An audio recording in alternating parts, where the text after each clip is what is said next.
Hello friends, my name is Preeti. आप देख रहे हैं एग्जाम 10 यूट्यूब चैनल। फ्रेंड्स, आज हम लोग डिस्कस करने वाले हैं सामान्य विज्ञान के 500 महत्वपूर्ण प्रश्नों का पार्ट 2। इसके पहले हम लोगों ने पार्ट 1 डिस्कस किया था, जिसमें साइंस से रिलेटेड जो भी इंपॉर्टेंट क्वेश्चन होंगे आपके अपकमिंग एग्जाम के लिए काफ़ी बेनिफिशियल होंगे, उसे हम लोग इस वीडियो में कवर करेंगे। तो आइए शुरू करते हैं टॉपिक को। शुरू करने से पहले मैं चाहूँगी कि अगर आपने चैनल को सब्सक्राइब नहीं किया है तो चैनल को सब्सक्राइब कर लें और बेल आइकन पर जरूर प्रेस करें। इसके अलावा अगर आप कॉम्पिटेटिव एग्जाम की तैयारी करते हैं तो इन सभी विषयों के लिए हमारे चैनल को सब्सक्राइब कर सकते हैं और प्लेलिस्ट में फ्री वीडियो क्लासेस देख सकते हैं। तो आइए देखते हैं कि आज का हमारा पहला क्वेश्चन क्या है।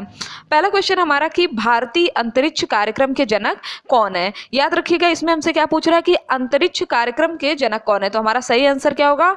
डॉक्टर विक्रम साराभाई। हम लोग अगर बात करें डॉक्टर एपीजे अब्दुल कलाम की, तो ये साइंटिस्ट हैं, लेकिन अंतरिक्ष कार्यक्रम के जनक कौन है? डॉक्टर विक्रम साराभाई। 1966 में इन्हें पद्म विभूषण पुरस्कार भी दिया गया था। इनके नाम पर एक अंतरिक्ष केंद्र भी है जिसका नाम है विक्रम साराभाई अंतरिक्ष केंद्र। कहाँ पे है? तो तिरुवनंतपुरम। तिरुवनंतपुरम आप सभी लोग जानते हैं कि केरल की कैपिटल है तिरुवनंतपुरम।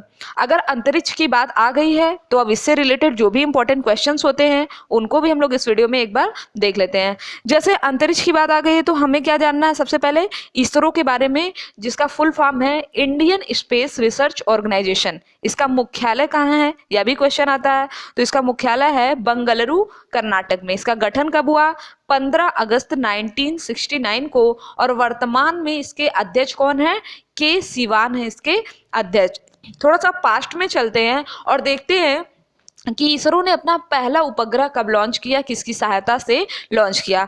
तो इसरो ने 1975 में 19 अप्रैल के तारीख में सोवियत रूस की सहायता से अपना पहला उपग्रह लॉन्च किया, जिसका नाम था आर्यभट्ट। ठीक, 5 दिन बाद यह उपग्रह काम करना बंद कर देता है, लेकिन ठीक है, लॉन्चिंग के लिए तो हमने लॉन्च कर दिया। दूसरा इतिहास कब बनता है कि जब इसरो अपना दूसरा उपग्रह लॉन्च करता है। कब? 7 जून 1979। इसका नाम क्या रहता है? भास्कर। और यह सफलतापूर्वक लॉन्च हो जाता है। अब बात आती है कि किसी भी उपग्रह को लॉन्च करने के लिए क्या होना चाहिए? हमारे पास प्रक्षेपण यान होना चाहिए, व्हीकल एक होना चाहिए। तो भारत का जो पहला प्रक्षेपण यान था वो कौन था? रोहिणी। ठीक है, तो ये थे हमारे कुछ इंपॉर्टेंट क्वेश्चन। एक बार मैं फटाफट आपको रिवाइज करा देती हूँ। इसरो अंतरिक्ष कार्यक्रम के जनक कौन है? डॉक्टर विक्रम साराभाई। इसरो का मुख्यालय कहाँ है? बंगलुरु, कर्नाटक। इसके वर्तमान अध्यक्ष कौन है? के सिवान। पहला उपग्रह 1975 आर्यभट्ट। दूसरा उपग्रह भास्कर 1979। पहला प्रक्षेपण यान भारत में निर्मित रोहिणी। ठीक, चलिए अगले क्वेश्चन की बात करते हैं। अगला क्वेश्चन हमारा कि निम्नलिखित में से कौन सा अपशिष्ट जैव निम्नकरणीय है। आपके ऑप्शंस हैं सब्जी व फलों के छिलके, कागज, सूती कपड़ा व ऊनी वस्त्र। अब सबसे पहले तो हमें क्या जानना है कि जैव निम्नीकरणीय क्या होता है। ठीक, ऐसे पदार्थ जो प्राकृतिक प्रक्रिया जैसे जीवाणुओं की क्रिया द्वारा अपघटित हो जाते हैं, जैसे हम लोग उन्हें क्या कहते हैं? हम लोग जैव निम्नीकरणीय। जैसे सब्जी व फलों के छिलके की बात कर ले, कागज की बात कर ले, सूती कपड़े की बात कर ले, ऊनी वस्त्र की बात कर ले, ये सब क्या है? जैव निम्नीकरणीय अपशिष्ट है। तो हमारा सही आंसर क्या होगा? ऑप्शन नंबर डी, उपर्युक्त सभी। नेक्स्ट है हमारा कि विश्व तंबाकू निषेध दिवस कब मनाया जाता है। तो विश्व तंबाकू निषेध दिवस मनाया जाता है 31 मई को। ठीक, 2018 में मनाया गया। आपको पता है 2019 में, अभी तो मई आया नहीं, अभी मार्च चल रहा है।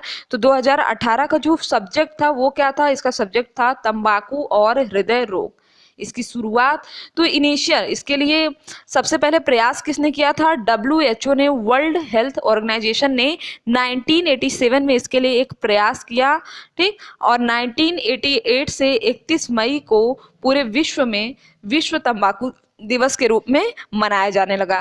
ठीक, अभी आपको पता है कि जो भी जैसे तंबाकू जो प्रोडक्ट होते हैं, इस पे भारत सरकार ने क्या किया है? एक टोल फ्री नंबर दिया है क्विट करने के लिए। आपको पता है जो लोग भी किसी भी तरह के नशे के लिए एडिक्ट होते हैं उनको क्विट करने में प्रॉब्लम होती है। तो भारत ऐसा पहला देश बन गया जिसने उत्पाद के साथ साथ क्या किया है? हेल्प क्विट करने का एक टोल फ्री नंबर भी दिया है। तो हम जान लेते हैं कि वो टोल फ्री नंबर कौन सा है। उस टोल फ्री नंबर है 1811-2356। ये क्विट करने का एक नंबर है। आप यहाँ पे बात करेंगे, यहाँ पे कंसल्टेंट होंगे, वो आपको बताएंगे कि आपको क्या क्या चीजें कैसे कैसे करनी है और किस तरीके से आप किसी भी प्रकार के नशे को छोड़ सकते हैं। अगला क्वेश्चन हमारा कि निम्नलिखित में से कौन खरपतवार नाशी है? तो खरपतवार नाशी क्या होता है? खेत में जब इंसान फसल बोता है तो उसके साथ साथ कुछ ऐसे पौधे उग जाते हैं जिनका वहां पे कोई काम नहीं होता और उसे क्या कहते हैं? खरपतवार कहते हैं। ये करते क्या है? ये फसल की उत्पादकता को कम कर देते हैं। इसके नियंत्रण के लिए क्या किया जाता है? खरपतवार नाशी बनाया जाता है, जैसे 2,4-D तथा मेटालाक्लोर। ये सब क्या है? ये सब खरपतवार नाशी है। तो हमारा सही आंसर क्या होगा? Option number A, metolachlor. ये है खरपतवार नाशी। नेक्स्ट है हमारा कि निम्नलिखित में से कौन सा कथन सही नहीं है? देखते हैं कौन सा कथन सही नहीं है। पहला तो हमारा है कि दूर दृष्टि दोष में निकट स्थित वस्तुओं का प्रतिबिंब रेटिना के पीछे बनता है। सही है। निकट दृष्टि दोष में दूर स्थित वस्तु का प्रतिबिंब रेटिना के आगे बनता है, यह भी सही है। निकट दृष्टि दोष के निवारण के लिए उत्तल लेंस का प्रयोग किया जाता है, ये गलत है। ठीक है। चौथा भी देखिए हमारा सही है, दूर दृष्टि दोष के निवारण के लिए उत्तल लेंस का प्रयोग किया जाता है, ना कि निकट दृष्टि दोष के लिए। अगर हम लोग बात कर रहे हैं निकट दृष्टि दोष की, तो उसमें क्या होता है? निकट की वस्तुएं दिखाई देती है लेकिन दूर की वस्तुएं स्पष्ट नहीं दिखाई देती है। ठीक। इसके निवारण के लिए क्या किया जाता है? अवतल लेंस का प्रयोग किया जाता है। निकट के लिए क्या करते हैं? अवतल लेंस का प्रयोग करते हैं और दूर दृष्टि दोष के लिए उत्तल लेंस का प्रयोग करते हैं। नेक्स्ट क्वेश्चन है हमारा कि हड्डियों, जोड़ों और या मांसपेशियों की अक्षमता को क्या कहते हैं? तो हड्डी, जोड़ या मांसपेशियों की अक्षमता को लोकोमीटर दिव्यांगता कहते हैं। यह दिव्यांगता पोलियो, रीढ़ की हड्डी में चोट लगने से, सेरेब्रल पैलिसी या फ्रैक्चर आदि के कारण होती है। इसे क्या कहेंगे? लोकोमीटर दिव्यांगता। अगर आपको हड्डियों, जोड़ों या मांसपेशियों में अक्षमता है तो उसे क्या कहेंगे? लोकोमीटर दिव्यांगता। नेक्स्ट क्वेश्चन है हमारा कि निम्नलिखित में से कौन कार्बन का क्रिस्टलीय अपर रूप है? तो कार्बन का क्रिस्टलीय अपर रूप कौन सा है हमारा होगा? इसमें देखिए ग्रेफाइट भी होगा, हीरा भी होगा, फुलरीन भी होगा। तो हमारा सही आंसर क्या होगा? ऑप्शन नंबर डी, ग्रेफाइट, हीरा, फुलरीन, ये सब क्या है? कार्बन के क्रिस्टलीय अपर रूप है। इसमें जो कार्बन के परमाणु होते हैं वो एक निश्चित क्रम में बने होते हैं, एक निश्चित क्रम में व्यवस्थित होते हैं। ठीक। इनके गुणों में विशिष्टता पाई जाती है, ग्रेफाइट, हीरा और फुलरीन। अगला क्वेश्चन हमारा कि एलपीजी में मुख्यतः कौन सी गैस होती है? तो एलपीजी में मुख्यतः ब्यूटेन और प्रोपेन होती है। ठीक। इसका फुल फॉर्म क्या होता है? द्रवित petroleum gas, liquid petroleum gas इसका फुल फॉर्म होता है एलपीजी का। ठीक। और इसमें ब्यूटेन एवं प्रोपेन गैसों का मिश्रण होता है जो कि गंधहीन होता है। ठीक। तो कभी कभी यह भी क्वेश्चन पूछता है कि अगर मान लीजिए ब्यूटेन और प्रोपेन तो क्या है? गंधहीन है। तो अगर कभी भी गैस लीक होता है तो आपको पता है कि जो गंध होती है हमको उससे पता चल जाता है कि हाँ सिलेंडर क्या है वहां पे लीक हो रहा है। तो क्वेश्चन आता है कि कौन सा पदार्थ, इसमें कौन सी गैस मिश्रित की जाती है? तो एथिल मरकैप्टन। कौन सा किया जाता है? एथिल मरकैप्टन मिश्रित किया जाता है एलपीजी में, जिससे कि उसके रिसाव का हमें पता चल सके। अगला क्वेश्चन हमारा कि धावन सोडा का रासायनिक नाम क्या है? तो धावन सोडा का रासायनिक नाम होता है सोडियम कार्बोनेट। और अगर हम लोग बात करें खाने वाला सोडा, मीठा सोडा, इसे क्या कहते हैं? या बेकिंग सोडा, इसे कहते हैं सोडियम बाइकार्बोनेट। ठीक। इसका सूत्र क्या होता है हमारा सोडियम कार्बोनेट का? Na2CO3। Na2CO3 इसका प्रयोग कहाँ पे किया जाता है? तो कपड़ों की धुलाई में इसका प्रयोग किया जाता है। नेक्स्ट है हमारा कि प्रयोगशाला में अम्ल क्षार सूचक के रूप में किसका प्रयोग किया जाता है? अम्ल क्षार सूचक के रूप में देखिए लिटमस पेपर, सबको पता है कौन सा आंसर सही होगा हमारा? Litmus paper. लेकिन इसके अलावा मिथाइल ऑरेंज और फिनाल्फ्थलीन का भी प्रयोग किया जाता है। ठीक। मिथाइल ऑरेंज क्या करता है? अम्लीय विलयन में लाल और क्षारीय विलयन में पीला हो जाता है। और अगर हम लोग बात करें उसी तरह फिनाल्फ्थीन का, तो यह अम्लीय विलयन में रंगहीन होता है और क्षारीय विलयन में गुलाबी हो जाता है। तो हमारा सही आंसर क्या होगा? Option number D. नेक्स्ट हमारा कि निम्न में से कौन सा पदार्थ साबुनीकरण में प्रयुक्त होता है? तो साबुनीकरण में किसका प्रयोग करते हैं? वनस्पति तेल या वसा का? कास्टिक सोडा विलयन द्वारा इसका गठन कराया जाता है जिससे साबुन या ग्लिसरॉल बनते हैं। तो हमारा सही आंसर क्या होगा? वनस्पति तेल या वसा, ऑप्शन नंबर ए। अगला क्वेश्चन हमारा कि निम्नलिखित में से किसके अंतर्गत वृद्ध होने की प्रक्रिया का अध्ययन किया जाता है? वृद्ध होने का मतलब क्या है? जर्जर होना। कोई भी चीज जितनी ज्यादा पुरानी होती क्या होती है? वो जर्जर होती जाती है। तो हमारा सही आंसर क्या होगा? जेरेंटोलॉजी। जर्जर होना हमारा क्या होगा? जेरेंटोलॉजी। अगला क्वेश्चन हमारा डायनामाइट का आविष्कार किसने किया? सबको पता है कि डायनामाइट का आविष्कार किसने किया था? अल्फ्रेड नोबेल ने किया था। और इन्हीं की वसीयत से क्या दिया जाता है? जो नोबेल पुरस्कार है उसको दिया जाता है। नोबेल पुरस्कार की स्थापना कब हुई थी? तो 1901 में। और अगर हम लोग बात करें अल्फ्रेड नोबेल का जन्म कहाँ हुआ था, तो स्टॉकहोम स्वीडन में हुआ था। इनका जन्म हुआ था 1833 में और इनकी मृत्यु कब हुई थी? 1896 में। ठीक है। इसके अलावा अगर हम लोग बात करें फ्लेमिंग की, तो आपको पता है अलेक्जेंडर फ्लेमिंग ने पेनिसिलिन की खोज किया है। कई बार एग्जाम में क्वेश्चन आ चुका है कि अलेक्जेंडर फ्लेमिंग ने किसका खोज किया है? पेनिसिलिन का। नेक्स्ट है हमारा कि सिम शब्द का लघु रूप क्या है? तो सिम शब्द का लघु रूप क्या है? Subscriber identity module. क्या लघु रूप है इसका? Subscriber identity module. देखिए कुछ ऐसे चीजें हैं ना जहां से फुल फॉर्म से क्वेश्चन आते हैं, जैसे कभी कभी पैन का भी पूछ लेता है। तो पैन का क्या होता है? परमानेंट अकाउंट नंबर होता है पैन का फुल फॉर्म। नेक्स्ट क्वेश्चन हमारा कि निम्नलिखित में से कौन सा तत्व भूपर्पटी पर सर्वाधिक मात्रा में पाया जाता है? तो भूपर्पटी पर सर्वाधिक मात्रा में क्या पाया जाता है? ऑक्सीजन। कितनी किलोमीटर अंदर तक होती है भूपर्पटी?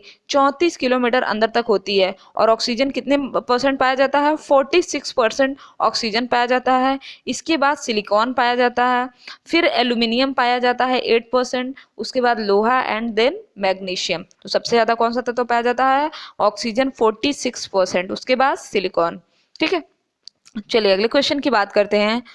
अगला क्वेश्चन है हमारा, निम्नलिखित में से किसमें टार्टरिक अम्ल प्रचुर मात्रा में विद्यमान रहता है? आपको पता है आरओ के एग्जाम में एक बार क्वेश्चन आया था कि अंगूर में कौन सा अम्ल होता है? तो चाहे हम लोग बात करें अंगूर, इमली या केला, इन तीनों में टार्टरिक अम्ल विद्यमान रहता है। ठीक है। यह खाद्य पदार्थों में एंटीऑक्सीडेंट के रूप में उपयोग किया जाता है। क्या? टार्टरिक अम्ल। तो हमारा सही आंसर क्या होगा? ऑप्शन नंबर डी, ए, बी, सी, अंगूर, इमली, केला, तीनों में। अगला क्वेश्चन देखिए हमारा काफी इजी है कि किसे कोशिका का पावर हाउस कहते हैं? तो कोशिका का पावर हाउस कहते हैं माइटोकॉन्ड्रिया को। ठीक है। कोशिका का पावर हाउस किसे कहते हैं? माइटोकॉन्ड्रिया। नेक्स्ट है हमारा कि मनुष्य के शरीर में पसलियों की संख्या कितनी होती है? तो देखिए मनुष्य के शरीर में 12 जोड़ी पसलियां होती हैं, लेकिन यहाँ पे आपसे जोड़ी नहीं डायरेक्ट नंबर पूछा है, तो क्या होगा हमारा सही आंसर? 24 होती हैं। रिब्स कितने होते हैं? पसलियों को इंग्लिश में क्या कहते हैं? रिब्स कहते हैं। ठीक। और अगर इसी के साथ हम लोग बात करें कि मांसपेशियां कितनी होती है, तो 639 मांसपेशियां होती हैं मनुष्य के शरीर में। अगला हमारा कि मानव मूत्र का पीला रंग किस रसायन की उपस्थिति के कारण होता है? तो मानव मूत्र का पीला रंग होता है यूरोक्रोम नामक रसायन की उपस्थिति के कारण। किसके कारण? यूरोक्रोम। अगला हमारा कि डायलिसिस क्रिया किससे संबंधित है? पता है कि डायलिसिस जब होता है तो किसके द्वारा होता है? वृक्क में होता है। डायलिसिस किस में होता है? वृक्क। कृत्रिम रूप से इसका प्रयोग तब किया जाता है जब दोनों वृक्क अपना कार्य करना बंद कर देते हैं, तो इसके माध्यम से, डायलिसिस के माध्यम से मनुष्य के शरीर में रक्त का शुद्धिकरण किया जाता है। ठीक है। नेक्स्ट है हमारा कि तंबाकू और आलू किस कुल के पौधे हैं? तो तंबाकू और आलू सोलेनेसी कुल के पौधे हैं। ठीक है। तंबाकू का वानस्पतिक नाम क्या होता है? निकोटियाना टैबेकम। और आलू का वानस्पतिक नाम क्या होता है? सोलेनम ट्यूब्रोशम। क्या होता है? ट्यूब्रोशम होता है आलू का नाम। और इसी तरह तंबाकू का वानस्पतिक नाम क्या होता है? निकोटियाना टैबेकम। अगला है हमारा कि कोढ़ किसके द्वारा उत्पन्न होता है? हमारे पास 4 नाम दिए हैं, इसमें हमारा सही आंसर क्या होगा? Mycobacterium leprae. कोढ़ किसे कहते हैं? आपने सुना होगा लेप्रेसी के बारे में। ये बताइए लेप्रेसी डे कब मनाया जाता है? तो लास्ट संडे ऑफ जनवरी को मनाया जाता है लेप्रेसी डे। और आप हमें कमेंट करके बताइए कि इस बार लेप्रेसी डे कब मनाया गया। ठीक। तो पहले क्या होता था कि लोग लेप्रेसी के बेस पे डाइवोर्स दे देते थे या और भी चीजें होती थी, रूढ़िवादिता फैली हुई थी कि इसका कोई इलाज नहीं है। लेकिन अब भारत में इसकी वैक्सीन बन चुकी है, तो इस वजह से इस बेस पे किसी के साथ कोई भी भेदभाव नहीं किया जाता है।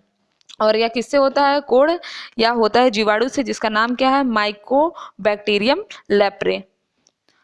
नेक्स्ट है हमारा कि आलू का वार्ट रोग किसके कारण होता है? ठीक। इस पे मैंने आपको वीडियो भी पढ़ाया, तो आप वहां पे जा करके पढ़ सकते हैं कि प्रमुख फसल और उनको होने वाले रोग। ठीक। तो इसमें हमारा क्या है? किसके कारण होगा? सिनकाइट्रियम एंडोबायोटिकम क्या है, सिनकाइट्रियम एंडोबायोटिकम। इसकी वजह से होता है आलू को वाट रोग, या क्या है, एक कवक है।